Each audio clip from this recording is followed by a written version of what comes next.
Yes, but how do we use the sensation exactly? How do we use it to our advantage? It is done by feeling the emotion of the timeline that you want to be in, of not the timeline that you are at. You are in this timeline, yes, you're feeling all kinds of different things. But for the time when you're affirming, when you're doing that process, when you're doing this exercise, you have to leave all those emotions away. Leave that emotion away and try to feel the feeling that you are going to feel if you were in that timeline already. For example, if you had already won that award, how would you feel? You would feel all kinds of things. I don't know how you would feel. You'll feel maybe excited, maybe extremely happy, very proud of yourself. You'll feel victorious, you'll feel humbled, or you might also feel a sigh of relief.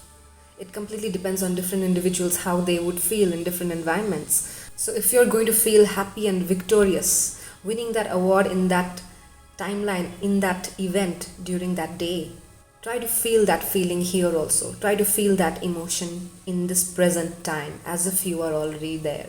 That is how you use sensations. That is how you use emotions of all kinds. Mostly we try to use positive emotions is because we want to be positive. If you're thinking of negative emotions like how angry you got, how sad you were, then you're going to of course reach that timeline where you're angry and sad. But those are not the places that we want to be at, right? We want to be in the positive zones. So that is why we think of positive emotions, positive sensations. If I have to give a simpler example, if you are dreaming to buy a certain car, a certain dream car, you've been dreaming of that car, so you know all the details of that car, the model number, the color, the interiors, the sound system that's going to go into it, the wheels, how they are. So now, keeping all the details in your mind, feel the feeling of owning that particular vehicle, owning that machine and having it in your house. Feel that feeling and retain that feeling for some time.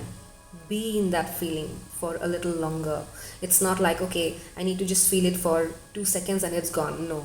Try to restore it. Try to retain it in your body, that the emotions in your body. Feel that happiness. Feel all the positive emotions of what it makes you feel for a longer time, maybe 5 minutes, maybe 10 minutes. And you're going to feel it longer if you also write it down. While you're feeling all of those things, take out your pen and a book and start jotting down some emotions that you're feeling that time. So while you're doing that, the feeling is prolonged. The time you've used to do that is longer. So that way you can stay in that zone, in that feeling for longer, and try to do that activity every day. Why are we asking you to use multiple tools of expression, multiple elaborate tools of expression like doodling, storytelling, sketching, scripting? Why? Because that requires more engagement. That is more involved. That is sort of involving your mind, involving many senses, your imagination.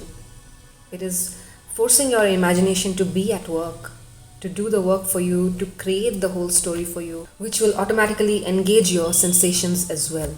That is why we are asking you to engage as much as you can while affirming, including sensations.